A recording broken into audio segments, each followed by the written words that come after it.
Hey everyone, and welcome back to the channel. Get ready to dim the lights, grab a blanket, and prepare yourselves.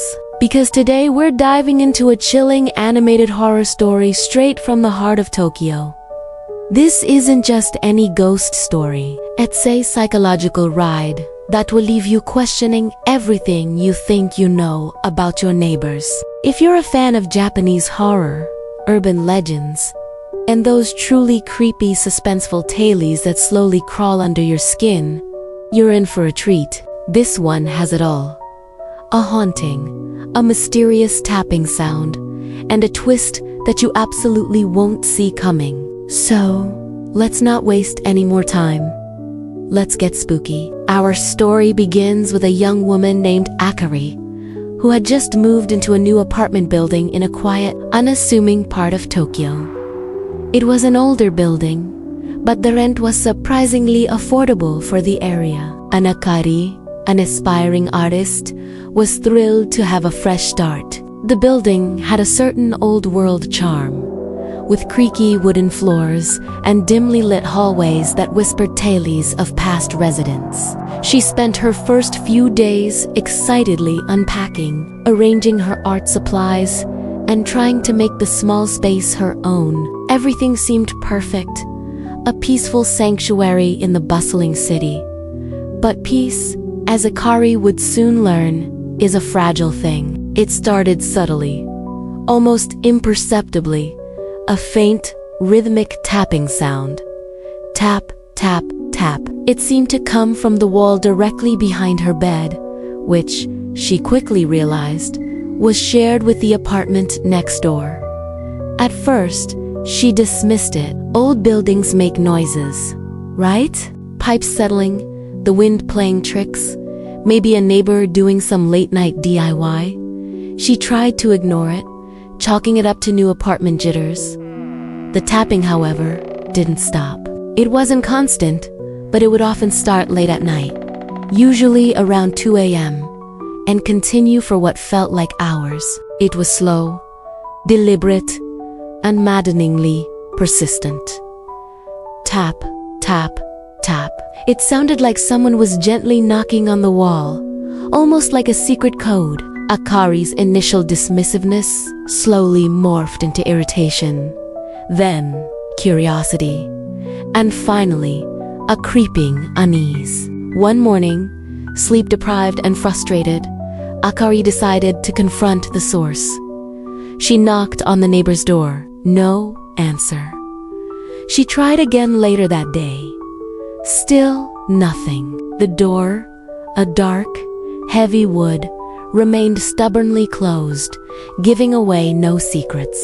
She tried to catch her neighbor in the hallway, but it seemed like they kept entirely different schedules. The building itself felt strangely quiet, almost empty, despite its many units.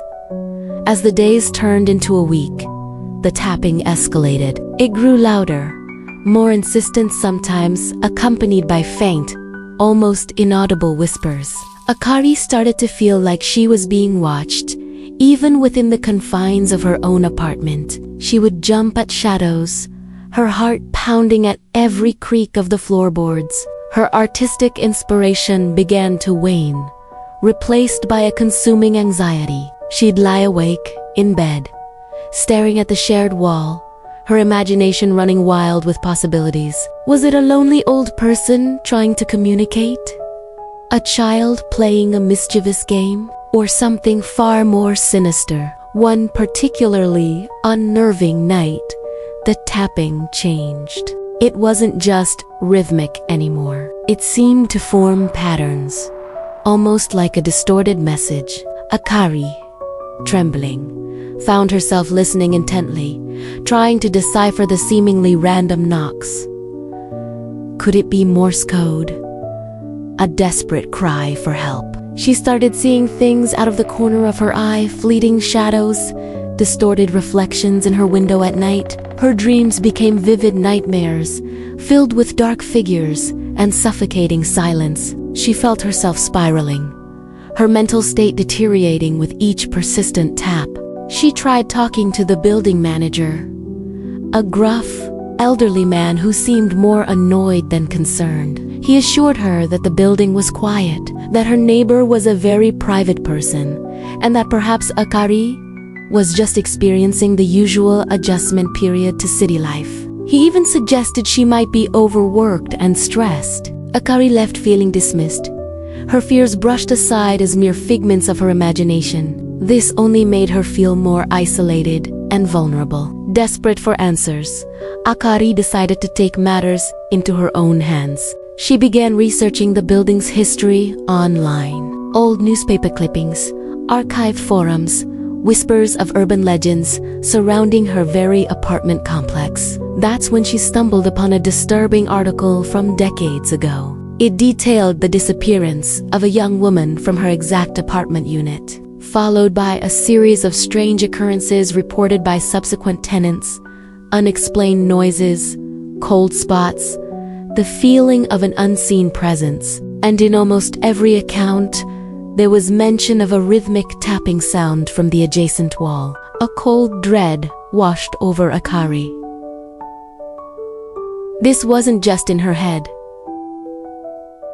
This was real. The article also hinted at a connection to a nearby, now abandoned, mental hospital, where some of the building's original residents had reportedly worked. The details were vague, shrouded in rumor and local folklore. But the implication was clear.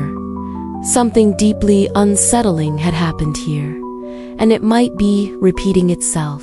Armed with this terrifying knowledge, Akari felt a new sense of urgency. She knew she couldn't ignore the tapping anymore. One night, as the familiar rhythm began its chilling serenade, Akari, heard pounding in her chest, decided to tap back. She gently rapped on the wall, imitating the pattern she'd been hearing. To her horror, the tapping from the other side immediately stopped. A suffocating silence filled her apartment. Then, slowly, a new pattern emerged from the other side. Faster, more frantic, almost pleading. It sounded like a name. Her name. Akari was paralyzed with fear. How could it know her name? She hadn't told anyone in the building. A chilling thought, born from the urban legends she'd read, gripped her. What if her neighbor wasn't a person at all, but something else entirely? A spirit, trapped and trying to communicate, or worse, trying to get in. She remembered the whisper-thin stories of spirits imitating human voices, of them growing stronger when acknowledged. Driven by a mix of terror and a strange, morbid curiosity, Akari peered through her peephole, something she hadn't dared to do before, fearing what she might see. The hallway was dark, empty. But then, she noticed something. Tucked beneath her neighbor's door, almost completely hidden by the old, worn mat, was a small, folded piece of paper. With shaking hands, she slipped it out. It was a note crudely written in what looked like faded ink. "Help me," it read. "He won't let me leave." The heat sent shivers down her spine. Akari backed away from the door, her mind racing. This wasn't a ghost. It was something far more tangible, far more terrifying. This was a human being in distress, possibly held captive by the creepy neighbor she had never seen. The tapping, the whispers, the plea for help, it all made a horrifying kind of sense. This wasn't supernatural horror, but a very real, very present danger. She decided she couldn't stay in the apartment any longer. Grabbing her essentials, Akari made her way downstairs, heart pounding, every shadow seeming to hold a hidden threat. She called the police from a safe distance, explaining everything she had found. The tapping, the note, the feeling of dread.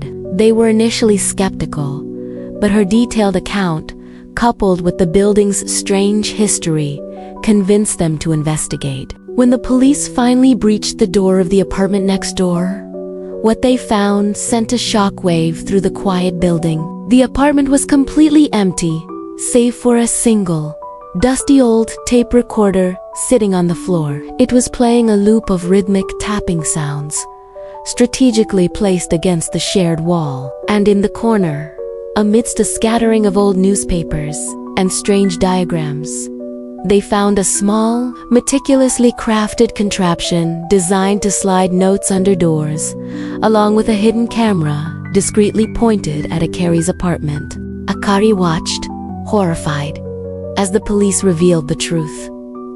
There was no captive neighbor, no ghost, no sinister entity. The creepy neighbor was a fabrication, an elaborate setup. The notes, the tapping, the whispers, it was all a meticulously planned hoax, a twisted psychological experiment. The previous tenant, a reclusive man with a history of peculiar behavior and a fascination with urban legends and psychological manipulation, had set it all up before he moved out weeks ago, creating a fake alert designed to slowly drive the next resident to the brink of sanity. He had been monitoring Akari's reactions, feeding her fears, pushing her further and further into paranoia. He was long gone, but his chilling game had successfully played out. Akari, though relieved there wasn't a ghost or a captive, was left with a profound sense of violation and unease.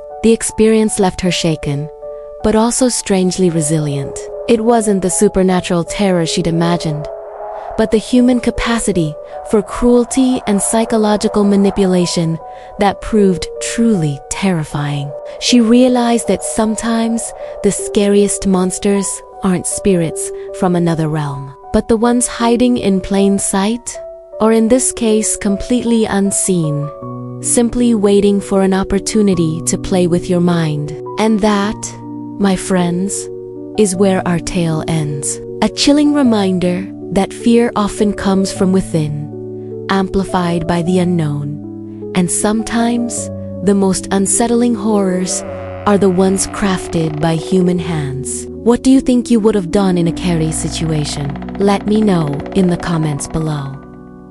Did this story give you the creeps? If you enjoyed this animated horror story and want more tailies that twist your mind, make sure to hit that like button, subscribe to the channel, and ring that notification bell so you don't miss our next spine-tingling upload. Thanks for watching, and stay spooky.